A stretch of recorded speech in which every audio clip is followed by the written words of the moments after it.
നമസ്തേ, ഞാൻ പ്രിയ വേണുഗോപാൽ. ബാലഭാസ്കറിന്റെ അപകട മരണവുമായി ബന്ധപ്പെട്ട കേസിനെ കുറിച്ച് നമുക്ക് സംസാരിച്ചു തുടങ്ങാമെന്ന് ഇന്നലെ ഞാൻ പറഞ്ഞിരുന്നു. കോടതിയിലുള്ള കേസിനെ കുറിച്ച് സംസാരിക്കുക എന്നുള്ളതല്ല എന്റെ ഉദ്ദേശം. അല്ലെങ്കിൽ ഇതിന്റെ ദുരൂഹതകളെക്കുറിച്ചോ സംശയങ്ങളെക്കുറിച്ചോ ഇനി വീണ്ടും അവതരിപ്പിക്കുക എന്നുള്ളതുമല്ല എന്റെ ഉദ്ദേശം. രേഖകളായിട്ടുള്ള കോടതിയിലും സമർപ്പിക്കപ്പെട്ടിട്ടുള്ള അവിടം വരെ എത്തിച്ച പല കാര്യങ്ങളുമുണ്ട്. ഇന്നലത്തെ തന്നെ വീഡിയോയ്ക്ക് കീഴിൽ വന്ന പല കമന്റ്സിലും മനസ്സിലാക്കാൻ കഴിഞ്ഞ ഒരു കാര്യം എന്ന് പറയുന്നത്, കുടുംബ വഴക്കിന്റെ കാര്യം ഇവിടെ എന്തിനാണ് വന്ന് പറയുന്നത്, അത് പോലീസിലോ CBIയിലോ കോടതിയിലോ ഒക്കെ അല്ലേ പറയേണ്ടത് എന്നാണ് ചോദിച്ചത് പലരും. ബാലുചേട്ടന്റെ മരണത്തെക്കുറിച്ച് അറിഞ്ഞതിന് ശേഷം, അല്ലെങ്കിൽ അന്ന് ഉള്ള കാര്യങ്ങൾ അറിഞ്ഞതിന് ശേഷം പിന്നീട് ഈ കേസിനെ പറ്റി യാതൊന്നും അറിയാത്ത ആൾക്കാരായിരിക്കുമല്ലോ അങ്ങനെ കമന്റ് ചെയ്തിട്ടുണ്ടാവുക. അങ്ങനെയുള്ളവർക്ക് മാത്രമല്ല ഈ മറുപടി, അല്ലെങ്കിൽ ഈ വീഡിയോ അവർക്കായി മാത്രമല്ല ചെയ്യുന്നത്. ബാലഭാസ്കറിന്റെ കേസ് ഒരു കുടുംബ വഴക്കായി മാറിയതെങ്ങനെ, എന്നിട്ടും ഞങ്ങൾ ഈ കേസുമായി മുന്നോട്ട് പോയത് എന്തുകൊണ്ട്, ഈ ഒരു കാര്യം പറയാൻ വേണ്ടിയിട്ട് തന്നെയാണ് ഈ വീഡിയോ ചെയ്യുന്നത്. ബാലുചേട്ടൻ മരിച്ച ഒക്ടോബർ 2-ാം തീയതി വെളുപ്പിനെ അന്ന് മുതൽ ഞങ്ങൾക്ക് ഹോസ്പിറ്റൽ വിസിറ്റ് നിഷിദ്ധമായിരുന്നു. ഞങ്ങൾക്ക് ലക്ഷ്മിയുടെ വിവരങ്ങൾ അറിയാൻ കഴിയുമായിരുന്നില്ല. അതുവരെ ഞങ്ങൾ എല്ലാവരും, ബാലുചേട്ടന്റെ അച്ഛൻ, അമ്മ, ചിറ്റപ്പന്മാര്, അമ്മാവന്മാര്, ഞങ്ങള് കസിൻസ്, ചിറ്റമാര്, ഓരോരുത്തരും അവരവരുടെ ജോലികൾക്കിടയിൽ, കാര്യങ്ങൾക്കിടയിൽ, കുട്ടികളെ നോക്കുന്നതിനിടയിലൊക്കെ സൗകര്യത്തിനനുസരിച്ച് ഷിഫ്റ്റ് പോലെയാണ് വന്നുകൊണ്ടിരുന്നത്. എല്ലാ ദിവസവും പകൽ ഞാൻ അവിടെ ഉണ്ടായിരുന്നു. ലക്ഷ്മിയുടെ പോലും വളരെ ക്രിട്ടിക്കൽ ആയിട്ടുള്ള ഒരു സർജറി ഉണ്ട് എന്ന് അറിയിച്ചിരുന്നു. 3-ാമത്തെ ദിവസമാണെന്ന് തോന്നുന്നു, രാത്രി. ആ സമയത്ത് ബാലുചേട്ടന്റെ അച്ഛൻ, ചിറ്റപ്പൻ, ഒരു അമ്മാവൻ, പ്രകാശ് തമ്പി, ഇവരാണ് കാര്യങ്ങളൊക്കെ അറേഞ്ച് ചെയ്യാൻ ഓടുന്നത്, ബ്ലഡ് അറേഞ്ച് ചെയ്യാനൊക്കെ ഓടുന്നത്. അപ്പൊ ബാലഭാസ്കറിന് വേണ്ടി മാത്രമല്ല കുടുംബം അവിടെ നിന്നിരുന്നത്. ഹോസ്പിറ്റലിൽ അഡ്മിറ്റ് ആയിരുന്ന എല്ലാവർക്കും വേണ്ടിയും അവരുടെ ഓരോ അപ്ഡേറ്റ്സും അറിഞ്ഞുകൊണ്ട് അവരുടെ ആവശ്യങ്ങൾക്കനുസരിച്ച് പ്രവർത്തിച്ചുകൊണ്ട് ഞങ്ങൾ എല്ലാവരും നിന്നതാണ്. ആ സർജറിയുടെ സമയത്ത് ലക്ഷ്മിയുടെ അനിയനെ, വീട്ടിലേക്ക് മടങ്ങിയിരുന്ന ലക്ഷ്മിയുടെ അനിയനെ വിളിച്ചപ്പോൾ, ഞാൻ ഇന്ന് ക്ഷീണിതനാണ്, ഇനി വരുന്നില്ല, അവിടെ കാര്യങ്ങൾ നടക്കട്ടെ എന്നാണ് വളരെ ലാഘവത്തോടെ അദ്ദേഹം പറഞ്ഞത്. നേരിട്ടുള്ള സംഭാഷണത്തിന്റെ കാര്യമാണ് ഞാൻ പറയുന്നത്, ഞങ്ങളുടെ കുടുംബാംഗവുമായി. അപ്പോ ഇങ്ങനെയൊക്കെ ഇരിക്കെ ആണ് ഒക്ടോബർ 2-ാം തീയതി മുതൽ ഞങ്ങൾക്ക് അവിടെ പ്രവേശനമില്ലാതാകുന്നത്. ഒക്ടോബർ 2-ാം തീയതി സംസ്കാര ചടങ്ങുകളൊക്കെ കഴിഞ്ഞ് 6-ാം തീയതി ഫേസ്ബുക്കിലൂടെ ജ്യോതി ശ്രീധർ എന്ന് പറയുന്ന ഒരു അധ്യാപികയുടെ ഒരു പോസ്റ്റ് വരുന്നു. സംസ്കാര ചടങ്ങുകളിൽ ബന്ധുക്കളെല്ലാവരും വളരെയധികം എന്താ പറയാ, നാടകീയമായിട്ടുള്ള രംഗങ്ങളായിരുന്നു, കരച്ചിലായിരുന്നു, ക്യാമറയ്ക്ക് മുന്നിൽ മത്സരമായിരുന്നു, അങ്ങനെയൊക്കെയാണ് അവർ ഉപയോഗിച്ചിരുന്ന വാക്കുകൾ. പക്ഷെ കുറച്ചുപേർ അവിടെ വേദനയൊക്കെ കടിച്ച് അമർത്തി ഇരുന്നു. ബാലുചേട്ടന്റെ തമ്പി, ബാലുചേട്ടന്റെ ജമീൽ എന്ന് പറഞ്ഞ മറ്റൊരാള്. പിന്നെ അങ്ങനെ ഇങ്ങനെ പറഞ്ഞ് വീണ്ടും കുടുംബത്തെ കുറെ കുറ്റം പറഞ്ഞ് വല്യമ്മാവനെ മാത്രം എങ്ങും തൊടാതെ കുറച്ചൊന്ന് പുകഴ്ത്തി, പിന്നെ ഈ പറഞ്ഞ വ്യക്തികളെ അങ്ങേയറ്റം പുകഴ്ത്തിയൊക്കെയാണ് അവർ സംസാരിച്ചിരുന്നത്. ഇന്നലെയൊക്കെ ഒരുപാട് പ്രാവശ്യം മെൻഷൻ വന്ന് ബാലഭാസ്കർ ഏറ്റവും അധികം കുടുംബത്തെക്കുറിച്ച് മോശമായിട്ട് സംസാരിച്ചിട്ടുണ്ട്, ട്രബിൾഡ് ചൈൽഡ്ഹുഡിനെ പറ്റി സംസാരിച്ചിട്ടുണ്ട്, എക്സ്ട്രീം സ്വഭാവത്തെ പറ്റി സംസാരിച്ചിട്ടുണ്ട് എന്നൊക്കെ പറയുന്ന ആ ഒരു വീഡിയോ ഉണ്ടല്ലോ, കൈരളി TVയിൽ വന്ന JB ജംഗ്ഷൻ. ആ JB ജംഗ്ഷന്റെ സ്ക്രിപ്റ്റ് തയ്യാറാക്കിയ അതേ വ്യക്തിയാണ് ഈ പറഞ്ഞ പോസ്റ്റ് ഇട്ട ആള്. ഇതിലൊക്കെ ബന്ധമുണ്ടോ എന്നുള്ളതും ചിന്തിച്ചോളൂ. എന്ന് മാത്രമല്ല, JB ജംഗ്ഷനിൽ മറ്റൊരാളുണ്ട്, ബാലുചേട്ടന്റെ ഏറ്റവും അടുത്ത സുഹൃത്തുക്കളായി ഉള്ള ഒരാളായി 18 വർഷത്തെ പരിചയം പറഞ്ഞുകൊണ്ട് അവതരിപ്പിക്കപ്പെടുന്ന വിഷ്ണു സോമസുന്ദരം എന്ന് പറയുന്ന വ്യക്തിയുമുണ്ട്. ബാലുചേട്ടന്റെ ചൈൽഡ്ഹുഡ് ഫ്രണ്ടായിട്ടാണ് വിഷ്ണുവും ലക്ഷ്മിയും CBIക്കും പോലീസിനും ഒക്കെ വിഷ്ണുവിനെ പറ്റി മൊഴി കൊടുത്തിരിക്കുന്നത്. പക്ഷെ ബാലുചേട്ടന്റെ ചൈൽഡ്ഹുഡ് ഫ്രണ്ടായിട്ട് കുടുംബത്തിന് പരിചയമില്ല. അല്ല, ചൈൽഡ്ഹുഡ് എന്ന് പറയുന്നതെങ്കിലും കുടുംബത്തിന് അറിയുന്ന കാര്യമായിരിക്കണമല്ലോ. അപ്പോ ബാലുചേട്ടന്റെ മ്യൂസിക് സർക്കിളിലെ ആ ഒരു ഫ്രണ്ട്സ്, ആ ഒരു കൂട്ടുകാരെയൊക്കെ ഞങ്ങളുടെ ഒരുവിധം എല്ലാ ആൾക്കാർക്കും, കുടുംബത്തിൽ എല്ലാവർക്കും പരിചയമാണ്, ഇന്നും പരിചയമുണ്ട്. അവരാരും പോലും പറയും തോന്നുന്നില്ല വിഷ്ണു ബാലുചേട്ടന്റെ ബാല്യകാല സുഹൃത്താണ് എന്നുള്ള കാര്യം. മറ്റൊന്ന് ഇഷാൻ ദേവ് എന്ന് പറയുന്ന ബാലുചേട്ടന്റെ കൺഫ്യൂഷൻ ടീം അംഗമായിരുന്ന അടുത്ത സുഹൃത്ത്. അദ്ദേഹവും പല ഇന്റർവ്യൂകളിലും പല ഡിബേറ്റുകളിലും ഇതുമായി ബന്ധപ്പെട്ട ഡിബേറ്റുകളിലും പറയുന്നുണ്ട്, വിഷ്ണു എന്ന് പറയുന്ന ആള് കൺഫ്യൂഷൻ ബാൻഡ് തുടങ്ങുന്ന സമയത്ത്, ഞങ്ങൾക്ക് ആർക്കും വിഷ്ണുവിനെ ഇഷ്ടമല്ല, കൺഫ്യൂഷൻ ബാൻഡ് തുടങ്ങുന്ന സമയത്ത് ഞങ്ങളോടൊപ്പം കൂടിയ ആളാണ് എന്ന് പറയുന്നുണ്ട്. അപ്പോ ആ ആളെയും ബാലുചേട്ടന്റെ ഉറ്റ സുഹൃത്തുക്കളിൽ ഒരാളായി അവതരിപ്പിക്കുക എന്നൊരു ലക്ഷ്യം ഉണ്ടായിരുന്നു തോന്നുന്നു. വിചിത്രം എന്ന് പറയട്ടെ, ഇവർ ഈ പോസ്റ്റിലൂടെ ഇട്ട എല്ലാവരും, തമ്പിയും ജമീലും ഒക്കെ കള്ളക്കടത്തുകാരായി പിന്നീട് അറിയപ്പെട്ടു. ഇവിടെയൊന്നും ഞങ്ങൾക്ക് പങ്കില്ല കേട്ടോ. ഇപ്പോഴും ഞങ്ങൾ പ്രതികരിക്കുന്നില്ല, ഞങ്ങളാരും അന്ന് സോഷ്യൽ മീഡിയയിലൊന്നുമില്ല. കുറച്ച് കഴിഞ്ഞ് യൂട്യൂബിലൂടെ ചടങ്ങുകൾക്കിടയിൽ സ്വത്ത് തർക്കം, മാനേജർമാരോട് കയർത്ത്, കസിൻസ്, അങ്ങനെ ഇങ്ങനെ പറഞ്ഞ് പല പല ഓൺലൈൻ മീഡിയകളുടെ വാർത്തകൾ വരുമ്പോഴാണ് ഞങ്ങൾ ഇത് എന്താണ് സംഭവിക്കുന്നതെന്ന് മനസ്സിലാക്കി തുടങ്ങുന്നത്. കാരണം ഹോസ്പിറ്റലിൽ അപകടം നടന്ന അന്ന് മുതൽ ഒരുപാട് തരത്തിലുള്ള വിചിത്രമായ കാഴ്ചകൾ കണ്ടിരുന്നു എന്ന് ഇന്നലെയും പറഞ്ഞല്ലോ. അത് ഞാൻ മുമ്പ് എന്റെ പോസ്റ്റുകളിലും സൂചിപ്പിച്ചിട്ടുള്ള കാര്യങ്ങൾ തന്നെയാണ്. അതിലേക്കൊക്കെ വിശദമായി കടക്കുക എന്ന് പറയുന്നത് ആവശ്യമില്ലാത്തൊരു ഏർപ്പാടാണ്. കാരണം നമ്മൾ ഒരുപാട് കടന്ന് ഇങ്ങ് വന്നു കഴിഞ്ഞു, 6 വർഷം കഴിഞ്ഞു. എന്നാലും ചില കാര്യങ്ങൾ പറയാം. കേസിന്റെ കാര്യം തുടങ്ങുന്ന അവിടെ മുതൽ പറയാം.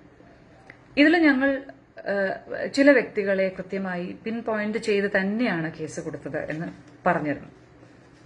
അതിനുള്ള കാരണവും പറഞ്ഞിരുന്നു. ബാലുചേട്ടന്റെ അച്ഛൻ നവംബർ 13 2018 ആദ്യമായി കേരള പോലീസ് ചീഫിന് നൽകിയ ഒരു ലെറ്ററാണിത്. അതിൽ അദ്ദേഹം കൃത്യമായി പറയുന്ന പോയിന്റ്സ് ഉണ്ട്. ഇത് ഒരു ഇൻട്രൊഡക്ഷനൊക്കെ കഴിഞ്ഞിട്ട് എന്താണ് സംഭവിച്ചത് എന്നുള്ളതൊക്കെ പറഞ്ഞത് കഴിഞ്ഞിട്ട് മംഗലപുരം പോലീസ് സ്റ്റേഷനിൽ എഫ്ഐആർ ഇട്ട് പ്രാഥമിക അന്വേഷണം നടത്തിയിട്ടുള്ളതും തുടർന്ന് അന്വേഷണം ആറ്റിങ്ങൽ ഡിവൈഎസ്പി നടത്തിവരുന്നതുമാകുന്നു. ഈ ആറ്റിങ്ങൽ ഡിവൈഎസ്പിയുടെ കാര്യമാണ് ഞാൻ ഇന്നലെ മെൻഷൻ ചെയ്തത്. അദ്ദേഹം നവംബർ ആ മാസത്തിലാണ് അദ്ദേഹം ഈ അന്വേഷണം തുടങ്ങുന്നത്. ലോക്കൽ പോലീസിന്റെ എഫ്ഐആർ ഇട്ടിട്ട് ഒടുവിൽ ഡിവൈഎസ്പിക്ക് കൈമാറിയ കേസിൽ അന്വേഷണം തുടങ്ങുന്നത്. അപ്പോൾ അദ്ദേഹം ദൃക്സാക്ഷികളുടെ വിവരങ്ങളുടെ അടിസ്ഥാനത്തിൽ ബാലഭാസ്കർ ആണോ അർജുനാണോ വണ്ടി ഓടിച്ചത് എന്നുള്ള കൺഫ്യൂഷൻ ഉണ്ട്. എന്നാലും ബാലഭാസ്കർ ആണ് എന്നൊരു നിഗമനത്തിലേക്ക് എത്തുന്നു എന്ന് പറഞ്ഞ് അദ്ദേഹം മാധ്യമങ്ങളോട് സംസാരിച്ചതിന്റെ വാർത്തകൾ വന്നു തുടങ്ങി നവംബർ അവസാനം. അപ്പോൾ ഈ അന്വേഷണം നടക്കുന്ന സമയത്തും അർജുൻ മൊഴി മാറ്റി എന്നുള്ള പ്രശ്നങ്ങൾ നടക്കുന്ന സമയത്തുമൊക്കെയാണ് ഞങ്ങൾ കേസായി അല്ലെങ്കിൽ ഒരു പരാതിയായി കൊടുക്കുന്നതിനെ പറ്റി ചിന്തിച്ചു തുടങ്ങുന്നത്. ഒരു എഫ്ഐആർ, ഒരു അപകടം, അതേക്കുറിച്ചുള്ള കാര്യങ്ങൾ നടക്കട്ടെ എന്ന് വിചാരിച്ചു. പക്ഷെ ഇങ്ങനെ ഒരു കാര്യമുണ്ടല്ലോ, മൊഴി മാറ്റി അതിനനുകൂലമായി, അതും കൂടെ പറയണം. പോലീസ് സ്റ്റേഷനിൽ അർജുൻ അല്ല വണ്ടി ഓടിച്ചത്, ബാലുചേട്ടനായിരിക്കും, അതായത് പരിക്കുകളുടെ അടിസ്ഥാനത്തിൽ അർജുൻ അല്ല വണ്ടി ഓടിച്ചത് എന്ന് അർജുൻ പറയുന്ന സമയത്ത് പരിക്കുകളുടെ അടിസ്ഥാനത്തിൽ മനസ്സിലാക്കാൻ കഴിയുമല്ലോ ആരാണ് ഓടിച്ചത്. ഇപ്പൊ ഡോക്ടേഴ്സിനോട് കൺസൾട്ട് ചെയ്യേണ്ട കാര്യമല്ലേ, പോലീസ് ഒരിക്കലും അതിന് ശ്രമിച്ചില്ലല്ലോ എന്നൊക്കെ നമ്മൾ നമ്മുടെ ഭാഗത്ത് നിന്ന് പറയുമ്പോൾ വിഷ്ണു എന്ന വ്യക്തി അവിടെ നിന്ന് പറയുകയാണ്, കുടുംബത്തിനും പോലീസിനും മുന്നിൽ തന്നെ പറയുകയാണ്, അത് അർജുൻ പറഞ്ഞത് വേറൊന്നും കൊണ്ടായിരിക്കില്ല, ബാലു അതായിരിക്കും ആഗ്രഹിച്ചിട്ടുണ്ടാവുക. കാരണം ഇവനെ കൂടെ ഈ ഒരു നഷ്ടത്തിന്റെ പേരിൽ കേസിൽപ്പെടുത്തണമെന്ന് ബാലു ആഗ്രഹിക്കില്ല. അതുകൊണ്ട് ബാലു ഞാൻ തന്നെ ഓടിച്ചു എന്ന് ചിലപ്പോൾ പറഞ്ഞേക്കും. അതുകൊണ്ട് അങ്ങനെ ആയാലും മതി എന്നുള്ള ധൈര്യം. ഞങ്ങൾക്കത് വളരെ വിചിത്രമായി തോന്നി അന്ന്. അതുകൊണ്ട് തന്നെ ഞങ്ങൾ ഇതേക്കുറിച്ച് കൂടുതൽ ഫോളോ അപ്പ് ചെയ്തുകൊണ്ടുമിരുന്നു. അപ്പോഴാണ് ഡിവൈഎസ്പി ഇങ്ങനെ അത് കേസ് അവസാനിപ്പിക്കാൻ പോകുന്നു എന്നൊരു കാര്യവും വന്നത്, ആ ഒരു വാർത്ത കേട്ടു തുടങ്ങിയത്. അപ്പോഴാണ് ഈ ലെറ്റർ പോലീസ് ചീഫിന് ബാലുചേട്ടന്റെ അച്ഛൻ നൽകുന്നത്, ഈ ഒരു പരാതി. അദ്ദേഹം പറയുന്നത് ഈ അന്വേഷണം നടന്നു വരുന്നു, എന്നാൽ ഈ കേസിൽ ചില സാഹചര്യ തെളിവുകൾ കൊണ്ട് ദുരൂഹതകൾ ഞാൻ കാണുന്നു. ആയതിലേക്ക് ഇപ്പോഴുള്ള അന്വേഷണം തൃപ്തികരമല്ല. താഴെ പറയുന്ന സംഗതികൾ കൊണ്ടാണ് ഈ അപകടത്തിൽ എനിക്ക് ദുരൂഹത വർദ്ധിച്ചിരിക്കുന്നത് എന്ന് പറഞ്ഞ് പോയിന്റഡ് ആയിട്ടാണ് പിന്നെ കാര്യങ്ങൾ പറയുന്നത്. ദൂരയാത്രകളിൽ ഒന്നും തന്നെ എന്റെ മകൻ വണ്ടി ഓടിക്കാറില്ല. 1. 2, വണ്ടി ഓടിച്ചിരുന്ന ഡ്രൈവർ അർജുന് കഴുത്തിന് മുകളിൽ യാതൊരു പരിക്കും ഉണ്ടായിരുന്നില്ല. അപകടം കഴിഞ്ഞ് ആദ്യത്തെ 2 ആഴ്ച വരെ യാത്രയിൽ കൊല്ലം വരെയുള്ള കാര്യങ്ങൾ മാത്രമേ ഓർമ്മയുള്ളൂ എന്നാണ് അയാൾ പറഞ്ഞിരുന്നത്. എന്നാൽ ആശുപത്രിയിൽ നിന്ന് ഡിസ്ചാർജ് ആയ ശേഷം എന്റെ മകനാണ് വണ്ടി ഓടിച്ചിരുന്നത് എന്ന് അയാൾ പറയുകയുണ്ടായി. 3, കൊല്ലത്ത് അവർ രണ്ടുപേരും ഇറങ്ങി ജ്യൂസ് കഴിച്ചു എന്ന് പറയുന്നു. എന്നാൽ 2 അന്വേഷണ ഉദ്യോഗസ്ഥരും ഇത്തരത്തിലേക്ക് അന്വേഷണം നടത്തുകയോ ആ ഭാഗത്തെ CCTV ക്യാമറകൾ പരിശോധിക്കുകയോ ചെയ്തിട്ടില്ല. അപകടത്തിൽ പരിക്ക് പറ്റിയ ആൾക്കാരെ ആദ്യമായി ആശുപത്രിയിൽ കൊണ്ടുപോയ ആംബുലൻസ് ജീവനക്കാരെ ചോദ്യം ചെയ്തിട്ടില്ല എന്നാണ് മനസ്സിലാക്കുന്നത്. 5, അപകടം നടന്ന സ്ഥലത്ത് നിന്നും ലഭിച്ച മകന്റെ മൊബൈൽ ഫോൺ, വാലറ്റ്, മകന്റെ മാനേജർ തമ്പി കുറേ ദിവസം കൈവശം വെച്ചിരിക്കുകയായിരുന്നു. 6 ഡ്രൈവർ അർജുൻ ഇത്തരത്തിൽ മാറി മാറി പറഞ്ഞിട്ടും ടിയാന്റെ മൊബൈൽ ഫോൺ അന്വേഷണ ഉദ്യോഗസ്ഥർ പരിശോധിച്ചിട്ടില്ലെന്നാണ് ഞാൻ മനസ്സിലാക്കുന്നത്. 7 ക്ഷേത്ര ദർശനത്തിന് പോയ മകനും കുടുംബത്തിനും കഴിഞ്ഞ 5 വർഷത്തിനു മേലെ ഒറ്റപ്പാലത്തിന് സമീപം ചെർപ്പളശ്ശേരി വില്ലേജിൽ പൂന്തോട്ടം എന്ന പേരിലുള്ള ആയുർവേദ ആശുപത്രിയുമായി ബന്ധപ്പെട്ട് റിസോർട്ട് നടത്തുന്ന ഡോക്ടർ രവിയും അദ്ദേഹത്തിന്റെ ഭാര്യ ലതയുമായി നല്ല സൗഹൃദ ബന്ധമായിരുന്നു. സൗഹൃദം മൂലം ധാരാളം പണം അവരുടെ ആവശ്യാർത്ഥം അവരുടെ പല പല ബിസിനസ്സുകളിലും മകൻ പണം മുടക്കിയിരുന്നു. അവർ ചുമതലപ്പെടുത്തിയ അവരുടെ ബന്ധു കൂടിയായ അർജുനായിരുന്നു ഈ ദിവസം വാഹനം ഓടിച്ചിരുന്നത്. അതായത് ലതയുടെ സഹോദരന്റെ മകനാണ് അർജുൻ. അർജുന്റെ പൂർവ്വചരിത്രം ചില കുഴപ്പങ്ങൾ പിടിച്ചിരുന്നതായതുകൊണ്ട് അവനെ നേരെയാക്കുന്നതിന് വേണ്ടിയാണ് ഡോക്ടർ ദമ്പതിമാർ മകനെ ഏൽപ്പിച്ചത് എന്ന് മകൻ തന്നെ എന്നോട് പറഞ്ഞിട്ടുണ്ട്. അത്തരത്തിലുള്ള ഒരാളുടെ മൊഴിമാറ്റം എന്നെ കൂടുതൽ ദുരൂഹതയിലേക്ക് എത്തിക്കുന്നു. എന്റെ വീട്ടിൽ എന്നെ കാണാനായി അടുത്ത ദിവസം വന്ന ഒരാൾ, ഇത് ഒന്ന് ശ്രദ്ധിക്കാൻ, എന്റെ വീട്ടിൽ എന്നെ കാണാനായി അടുത്ത ദിവസം വന്ന ഒരാൾ ലക്ഷ്മിയെ സൂക്ഷിക്കണമെന്നും ലക്ഷ്മിയെയും അപകടപ്പെടുത്താൻ സാധ്യതയുണ്ടെന്നുമാണ് എന്നോട് പറഞ്ഞിട്ട് പോയത്. കടുത്ത ദുഃഖത്തിലായിരുന്നതിനാൽ അയാൾ ആരെന്നോ എവിടെ നിന്ന് വന്നതാണെന്നോ എനിക്ക് മനസ്സിലാക്കാൻ കഴിഞ്ഞില്ല. അതിലും ഞാൻ എന്തോ ദുരൂഹത മനസ്സിലാക്കുന്നു. ആ സമയത്ത് ഒരുപാട് പേര് വിസിറ്റേഴ്സായിട്ട് വരുന്നുണ്ടായിരുന്നു.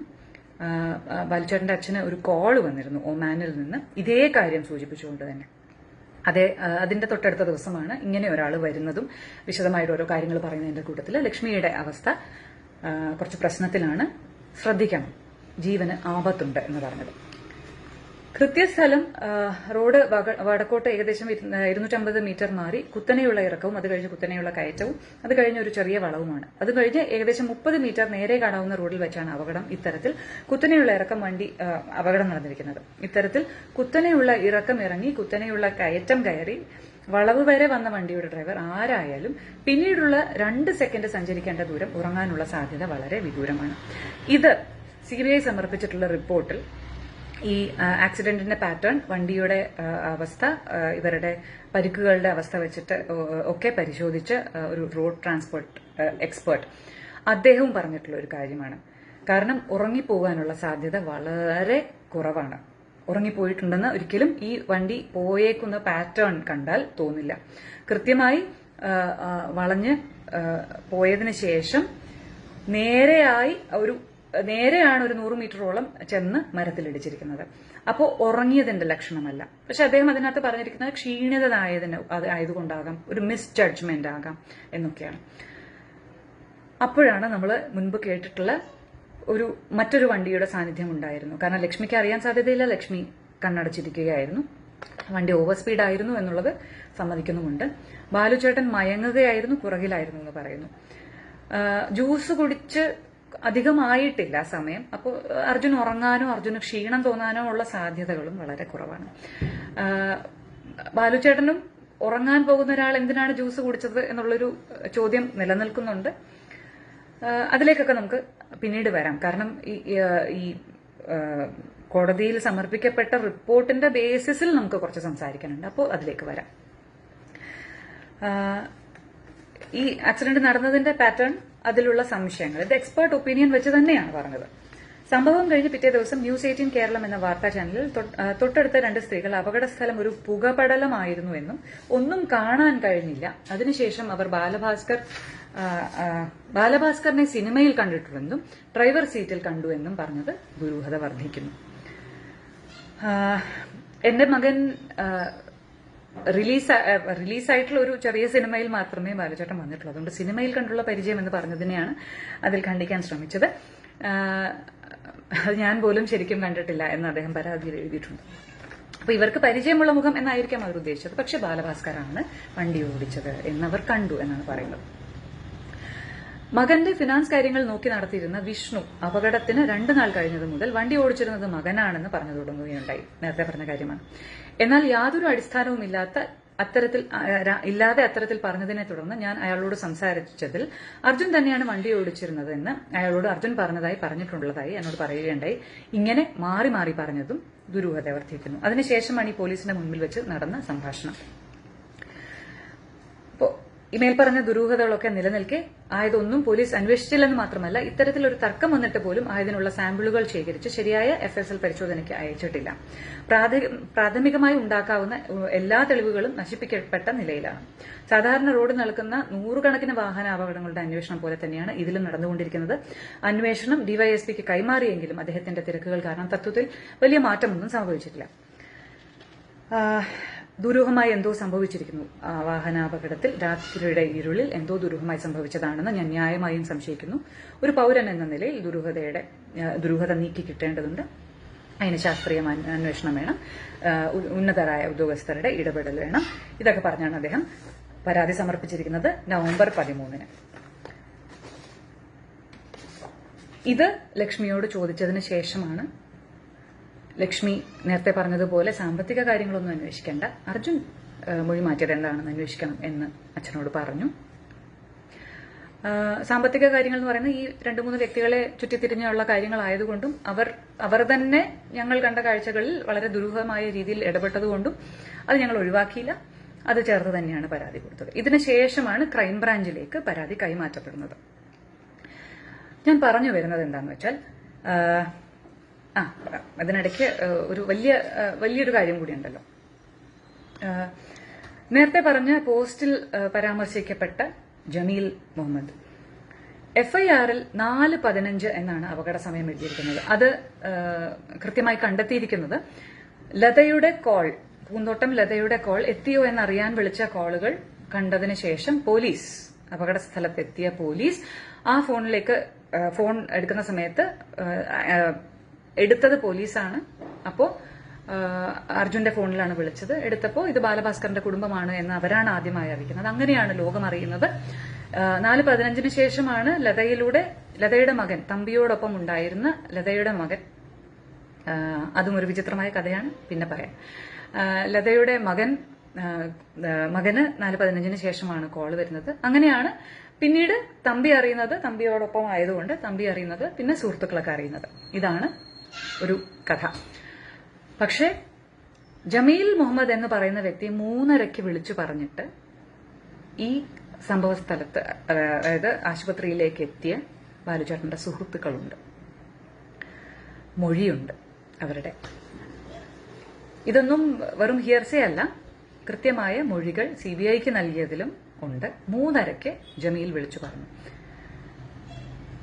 അതുപോലെ തന്നെ ഇഷാൻ ദേവ് എന്ന് പറയുന്ന അദ്ദേഹം ചെന്നൈയിലായിരുന്നു. അദ്ദേഹത്തിനും ഒരു 4:01 കോള് വന്ന കാര്യം അദ്ദേഹവും പറഞ്ഞിട്ടുണ്ട് മുൻപ്. ഇതെല്ലാം നിലനിൽക്കെയാണ് 4:15 എന്നുള്ള ഒരു കാര്യം വരുന്നു. CBIയും പറയുന്നുണ്ട് 3:30 ആക്സിഡന്റ് നടന്നുവെന്ന്. ജമീൽ എങ്ങനെ അറിഞ്ഞു എന്ന് ആരും അന്വേഷിച്ചിട്ടില്ല. തമ്പിയും ജിഷ്ണുവും അറിഞ്ഞതിന് ശേഷം ലോകം അറിഞ്ഞ ഒരു വാർത്ത. ജമീൽ എന്ന് പറയുന്ന ആൾ എങ്ങനെ അറിഞ്ഞു എന്ന് ആരും പറയുന്നില്ല.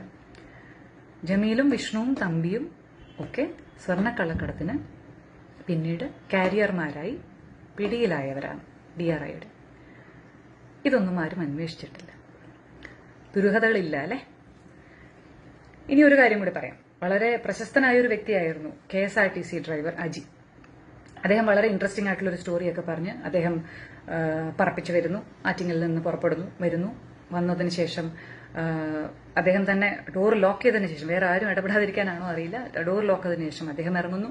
അദ്ദേഹം തന്നെ ഓടുന്നു, എല്ലാം കാണുന്നു, കമ്പിപ്പാര എടുക്കുന്നു, കതക് തുറക്കുന്നു, കുഞ്ഞിനെ എടുക്കുന്നു, ലക്ഷ്മിയെ എടുക്കുന്നു, ബാലുചേട്ടനെ എടുക്കുന്നു, അർജുനെ എടുക്കുന്നു. ഇങ്ങനെ എല്ലാം ഒരു വൺ മാൻ ഷോ, ഒരു സൂപ്പർമാൻ സ്റ്റോറി പോലെ അദ്ദേഹം ഒരുപാട് പറഞ്ഞുപോയി. അദ്ദേഹമായിരുന്നു പ്രൈം വിറ്റ്നസ്. കുറേയേറെ കാലം ക്രൈംബ്രാഞ്ചിനും അങ്ങനെ തന്നെയായിരുന്നു, അവസാന ഘട്ടം വരെ. RTIയിലൂടെ KSRTC ബസിന്റെ സമയം, അതിന്റെ സമയക്രമം, ഷെഡ്യൂൾ ടൈം, ആ സമയത്ത് വന്ന സമയം, തമ്പാനൂര് രജിസ്റ്റർ ചെയ്ത സമയം, ഇതെല്ലാം കൃത്യമായി മനസ്സിലാക്കിയതിനു ശേഷം ചില ചോദ്യങ്ങൾ അങ്ങോട്ട് തിരിച്ച് ചോദിച്ചതിന് ശേഷമാണ് ക്രൈംബ്രാഞ്ചിന്റെ പ്രൈം വിറ്റ്നസ്, അതായത് മജിസ്ട്രേറ്റിന് മുൻപിൽ മൊഴി കൊടുക്കാനുള്ളവരുടെ ലിസ്റ്റ്, 164 സ്റ്റേറ്റ്മെന്റ് കൊടുക്കാനുള്ളവരുടെ ലിസ്റ്റിൽ നിന്ന് ഇദ്ദേഹം വളരെ നൈസായിട്ട് ഒഴിവാക്കപ്പെട്ടു. അജിയെ നിങ്ങൾക്ക് എല്ലാവർക്കും ഓർമ്മയുണ്ടാവും. അദ്ദേഹം കണ്ട കാര്യങ്ങളെല്ലാം വളരെയധികം വിസ്തരിച്ച് മീഡിയയിലൂടെയൊക്കെ പറയുന്നുണ്ടായിരുന്നു. അദ്ദേഹത്തിന്റെ കാര്യവും ആദ്യം വന്നതൊരു പോസ്റ്റായിട്ടാണ്, പോലീസ് വഴിയൊന്നുമല്ല. പക്ഷെ ഇതേ സമയം തന്നെ പോലീസ് ഒന്നും എന്റർടൈൻ ചെയ്യാതെ വേറൊരു ദൃക്സാക്ഷി നന്ദു എന്ന് പറയുന്ന ഒരു പയ്യൻ നന്ദുവിന്റെ ബ്രദറുമായിട്ട് എയർപോർട്ടിൽ നിന്ന് വരുന്ന വഴി വർക്കലയിലേക്ക് തിരിച്ച് അവരുടെ വീട്ടിലേക്ക് പോകുന്ന വഴി വന്ന് ഈ റെസ്ക്യൂ ഓപ്പറേഷനിൽ ആദ്യമായി ഇടപെട്ട് നന്ദുവാണ് പല കാര്യങ്ങളും ചെയ്യുന്നത്. നന്ദു പറയുന്നുണ്ട് കമ്പിപ്പാരയൊന്നും വേണ്ടി വന്നിട്ടില്ല അവിടെ, കാരണം വിൻഡോ ഗ്ലാസ് ഷാറ്റേഡ് ആയിരുന്നു. അപ്പോൾ ഒന്ന് പിടിച്ച് കുലുക്കിയപ്പോൾ തന്നെ ഗ്ലാസ് വീണു. എന്നിട്ടാണ് ഉള്ളിൽ നിന്ന് തന്നെ ഡോർ തുറന്നത്. അതിനുശേഷമാണ് ബാക്കി ഓരോന്ന് ചെയ്യുന്നത്. നന്ദുവിന്റെ ചേട്ടൻ ഈ പ്രണവാണ് കുഞ്ഞിനെ കാണുന്നത്. ഗിയർ ബോക്സിന് സൈഡിലായിട്ട് കുഞ്ഞു മറിഞ്ഞു കിടക്കുന്നത് കണ്ടു. കുഞ്ഞിനെ കയ്യിലെടുക്കുന്നതും കുഞ്ഞിന് ഹൈവേ പോലീസ് അപ്പോഴത്തേക്ക് വരുന്നു. ഹൈവേ പോലീസിന്റെ വണ്ടിയിൽ തന്നെ പ്രണവ് കുഞ്ഞിനെ മടിയിലിരുത്തി. കുഞ്ഞിന് അപ്പോഴും ശ്വാസം ഉണ്ടായിരുന്നു എന്നാണ് പ്രണവ് പറയുന്നത്. പകുതി വഴിക്ക് കുഞ്ഞിന് അനക്കം ഉണ്ടായിരുന്നില്ല. പ്രണവാണ് പറയുന്നത് നമുക്ക് അനന്തപുരിയിലേക്ക് പോകാം, കാരണം കുഞ്ഞിന്റെ അവസ്ഥ എന്താണെന്ന് മനസ്സിലാകുന്നില്ല. അപ്പം മെഡിക്കൽ കോളേജിൽ പോയാലുള്ള പ്രശ്നങ്ങളുടെ കണക്കാക്കിയിട്ട് ഹൈവേയിൽ നിന്ന് ഏറ്റവും എളുപ്പത്തിന് നമുക്ക് നേരെ അനന്തപുരിയിലേക്ക് പോകാമെന്ന് തീരുമാനിക്കുന്നത്. വേറെ ആരും ഇടപെട്ടിട്ടില്ല എന്നാണ് നന്ദുവിന്റെയും പ്രണവിന്റെയും മൊഴി. ഇതിൽ തമാശ എന്താണെന്ന് വെച്ചാൽ നന്ദുവിന്റെ മൊഴി നന്ദു പറയാനായിട്ട് ശ്രമിച്ച ഇടങ്ങളിലെല്ലാം നന്ദു ആട്ടിപ്പായിക്കപ്പെടുകയായിരുന്നു. ആറ്റിങ്ങൽ ഡിവൈഎസ്പിയോട് പറയാൻ പോയി, അദ്ദേഹത്തിന്റെ ഓഫീസിൽ പോയി. അപ്പോൾ നിനക്ക് പ്രശ്നത്തിലൊന്നും ആവണ്ടെന്നുണ്ടെങ്കിൽ ഓടിക്കോ എന്നാണ് അദ്ദേഹം പറഞ്ഞത്.